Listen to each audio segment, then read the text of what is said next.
So this is a fight up in Pakdongchai, which is just below Karat, which is kind of the like gateway to Isan. And this fight was in February. It was unbelievably cold. We had to stand in the ring, me and my opponent, for like an excessively long period of time while they brought all of the like local head honchos in to do the announcements and introduce everybody. And I just remember like standing there shivering for probably 10 minutes or something. It was unreal. But I really like this opponent. Her name is Nong, and she's just this like stocky little spark plug. She really surprised me in this fight, the way that she ended up having strengths in areas that I'm not used to my opponents having strengths in those areas. But she was just totally like a badass Isan fighter. It's like, I'm gonna fuck you up. You can see her like bad attitude face. She's awesome. I don't remember who the guy is who brought me up here. I have a promoter in the Karat area who kind of books me for fights, and I think I had like a string of them right around this time.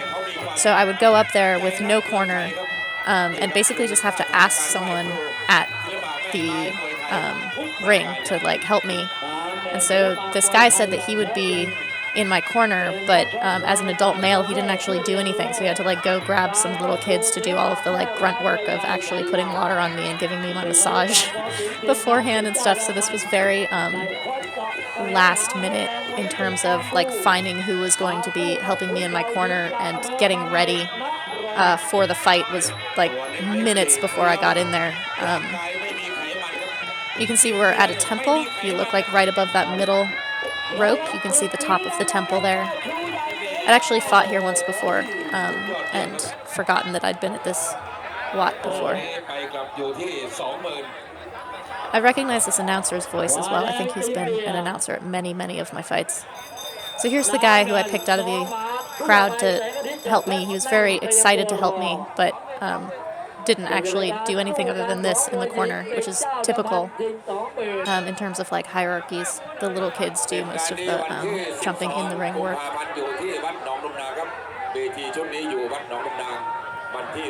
But it's very possible that people in this audience had seen me fight before and kind of knew a little bit about me because I've fought all over Thailand. I didn't know my opponent at all, though. And this bouncing thing is something that I'd taken from Nam Kabuan. I call it Nong Ki, which is the area where his gym is from, trying to do like this Nong Ki energy.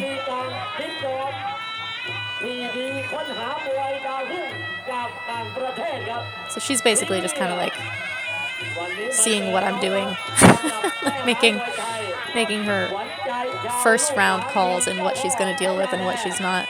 She's probably a very experienced fighter. I'd guess she's like 50 or 51 kilos. She's pretty short.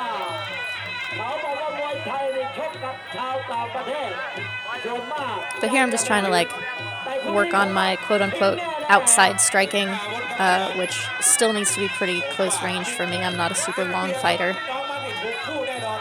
But this hop-in thing is something that is pretty effective against almost anyone that I've fought. I tend to kind of like turn to the side, though, and overturn, which causes problems. So it's something that's kind of like dipped in and out of my fights over the many that I've had. Yeah, she's just pacing it. She's like, how much am I going to deal with this shit or not? She has nice blocks, too. They come up looking really slow, but they're fast enough to catch what I'm throwing at her. And then, oh my god, okay, so I grab her for the clinch, like shit's gonna get serious. She's doing what I have successfully done to girls with this spinning around thing. Guys, this chick is like out-clinching me. Not only out-clinching me, but out-clinching me at my clinch game. Like, she just totally outdid me in it. I was so surprised because so many of the girls that I fight, I'm immediately dominant in the clinch, and this case, she was dominating me immediately in the clinch. Look how tight her lock there is. So good. If you look at when we first clinch up, when we first have that clash in that last round, her corner immediately starts betting. They start making hand signals into the crowd. So if anyone was familiar with me, that was the like, oh shit, this girl is out clinching the girl that we know is a clincher. These are the two kids who were recruited to come help in my corner, and I don't know what this guy in the yellow shirt is saying to me, but he was very sure to talk to me between each round. He must have had money on the fight. I think in general he's telling me to stay closer in the clinch. Kevin's telling me to hop all the way in. I'm kind of like stopping on the porch a little bit. One, those stools, when they're that short, are super uncomfortable. And two, putting cold water on me with how cold I already was. I was so miserable in the corner, and I couldn't hear Kevin over the announcer.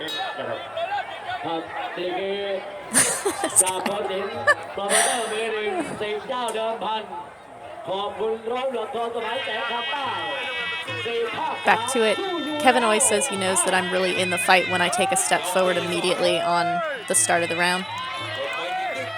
I have a problem with this wall of China kind of over my career as a fighter, and learning how to like turn people or pull off of it and stuff like that is something that's been slow. I'm getting a better grip on her here and actually landing knees, whereas I don't think I landed any in the first round. So this is affecting those odds that came out in the first round. But the referee, this is real Muay Thai, so he lets the clinch go and develop for a little while. It's only when it actually becomes stagnant that he breaks it. I happen to be doing this voiceover after just doing the one from my last fight where the clinch was broken every 4 seconds or 2 seconds. That was a good kick that I kind of fell off of. See how she's like standing there waiting for me? That's how my teep ends up being a good offensive weapon, is when girls are waiting for me. They don't anticipate a teep being offensive. Oh, that was a good kick on her part. I keep doing this bouncing out thing, like I'm covering distance and then I'll just like bounce back out. And I must think that it's like being flexible or something. Oh, that's a good knee though. But it basically just means I have to go through it again. Here I need to roll off of the ropes. She's doing really dramatic knees. They're good knees too, like they're not just like looking good. I remember feeling them. She's very strong. She's so on balance. Like I catch a bunch of her kicks in this fight and her balance is so good. I can hear the announcers getting excited as well.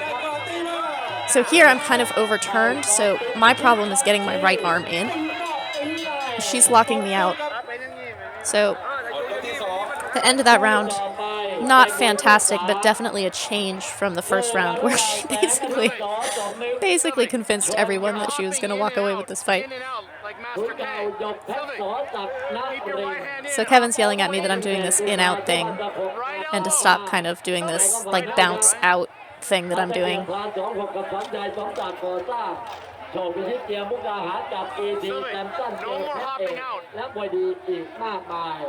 I've had people ask me like what I like in the corner when they're like trying to help me. I do not pay attention to what's happening to me in the corner at all. You look unsure of yourself. Kevin's telling me I look unsure because of the way that I'm stumbling back out and like bouncing back out. Like I'm hesitating or like not sure of closing that distance, which reads in terms of judging for sure.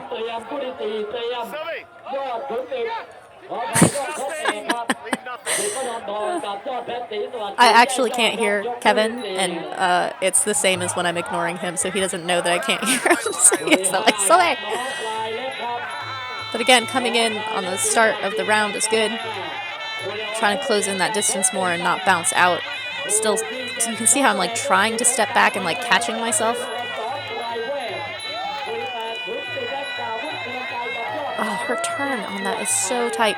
Here, I managed to get my arm in, and it completely changes how the clinch goes. When I can get my lock, I'm like a pit bull. Once I lock my jaws, that's when I'm the most strong. That's a good point. It's not a foul. She's got to jump up and defend herself from that point. And here, as long as I can lock my hands, now even though she's got this tough-ass wall of China on me, if I can keep my hands locked around her, I can turn her on it and like change her body position and possibly throw her. Look how balanced she is coming off those kicks though. She's a good fighter. Look at the difference in like how she kind of like can just stay in one spot and wait for me to come in, that's good for me too. So I'm bouncing in and out, which makes me look unsure, and she's not backing up. She's just waiting for me to come in, which makes her look really like, come at me. Here I got my lock again, so I'm able to turn her and score some good points in there. The announcer's very excited, and the gamblers are going. Oh, that's a good kick. Right in the middle. See, you can see how my hands are locked around her, which makes it very hard for her to create the distance she needs to do that spinning thing that she was doing, and she can't get her leg up on me. I need to pull her off the ropes, though. Getting back to the center of the ring is a better way to guarantee that the ref doesn't break you. That was a good point there. So, all those people who were betting against me in round 1, which not a lot of bets go out before round 3, but the fight has definitely changed direction from that initial clinch-up.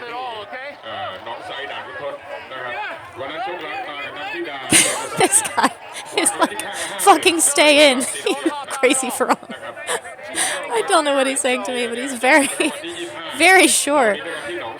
I might have known what he was saying to me at the time, I'm not sure. A lot of people talk to you in the corner all at once. Keep that right hand in, baby. Kevin's telling me to keep the right hand in because that's the way that I frame up and lock out her grip. So if she gets her grip, she's awesome. If I get my grip, I'm awesome. So it's basically the grip game. It's like who gets their lock in. And my right arm is the key for me. I've lost entire fights because of my right arm. It's not a small detail. Here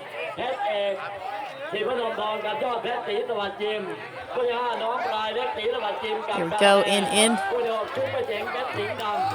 Oh, she has good timing on that. And I'm just eating every single one of them. But that's a good knee on the way in. I've got my lock. She's having a hard time getting out of it now.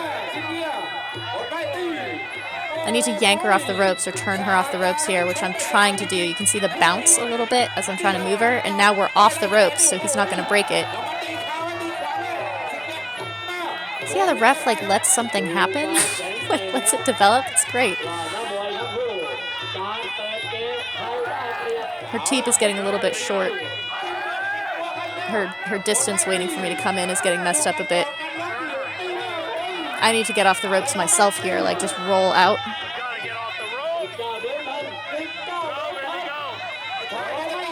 It's good though, as she like comes back to try to take her distance and I stay on her. Boom. Big point for me. That's really good. That pretty much just won that round, almost guaranteed, unless something really dramatic happens for her. And she's trying. That was the first time I've rolled that way, like pushing her head instead of turning. My right arm is on the outside, so I need to go towards it, actually, to like change the angle. But you can't see there, but my right arm is fighting its way in, and that's pretty much what's deciding this. Down the second time. I like how the ref swatted me. Get up. Keeping my guard up. Good job, Sylvie. That's probably the best kick for me of the fight right there, but she blocked it. Cross block too. She's really good. So it's a very dominant round for me. She pretty much has to be a miracle worker in round 5, but it's one of these things that anything can happen in a fight, and she's so strong and skilled that any of those things can happen in the fight. I had fought 4 days before and got cut, and so I just had a little piece of tape over the cut. It never got stitched to like try to just hold it together. And so I started like bleeding out from under the tape. It was clear tape. So I think that some people in the ring saw it and were responding to it a little bit. The kids kind of give me a weird look when I like come over. I think we just kind of like bumped heads a little bit. See how he's looking? He's like, what the hell is that? You're bleeding from under an extra skin. Sylvie, don't hop out. Look at this kid, look at this kid. He waits for all the adults to talk, and he's like, punch her. Round 5, punch her. So cute. Oh, nice kick. She's so game. Like, she has a really steep hill for this round 5, and she's like, I'm gonna fucking climb it. Now my left arm is stuck. See how it's straight? But if I turned it into a long clinch, it might work.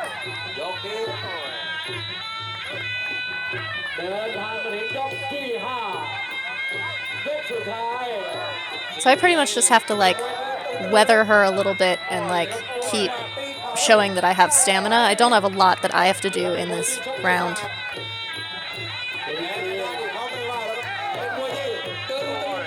So it ends up being a little bit like Chon, which is this, like, clashing. So we're, like, clashing together a lot. And because she's not making a dramatic enough move to take this fight, you can see the blood a little bit there, I'm able to start acting like, all right, I've done enough, and they actually stopped the round. There was the sound of the bell, and they were like, all right, there, you know, no reason to do the entire round. There's nothing she can do at this point to win it on points, and she doesn't have the power to knock me out or something. So they ended up cutting that last round short, and she's already going out of the ring before the referee even reads the card or shows the cards, because they already know. You'll see that a lot in Thailand. There's none of this, like, let's stand in the middle of the ring and read out the scores on festival fights like this. This is the, like, heart of Muay Thai here, these festival fights. And then into the crowd you go. Those are the live music guys on the right. You saw a drum. There's always these really nice people, like, shaking my hand, thumbs up and stuff. Look at all the monks coming to watch Muay Thai. They love it. Returning my gloves. That's a nice lady. You can see a little bit of the blood up on the left side of my face. A lot of that is hair, but you can kind of see it a little bit underneath. The monks are cold too. Got their hats on. In general, monks are huge Muay Thai fans. That guy's got a sakyant on his chest. It was really cool. So Kevin's just trying to show, like, a feel for what these festival fights are like. The crowd. The later it goes, I was only the second fight, the later it goes, the bigger that crowd gets. This guy coming to shake Kevin's hand. He might have thought he was my trainer or something. I don't have shoes, if you notice. I don't know where I left my shoes. Maybe at the stage, because we had to get into the ring from the stage. So I have to, like, go find my shoes. It's so cold. But we just set up our little mat behind these vendors. I think that they gave me, like, a cup of soup or something after my fight. They were very nice. These little kids. I tipped out my cornermen, these two little kids.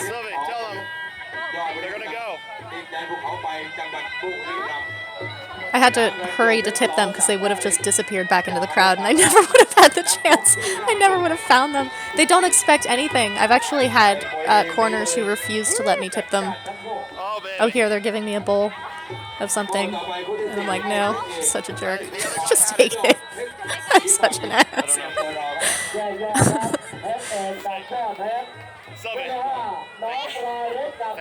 That's me saying thank you for the live feed. People who watched on the live feed.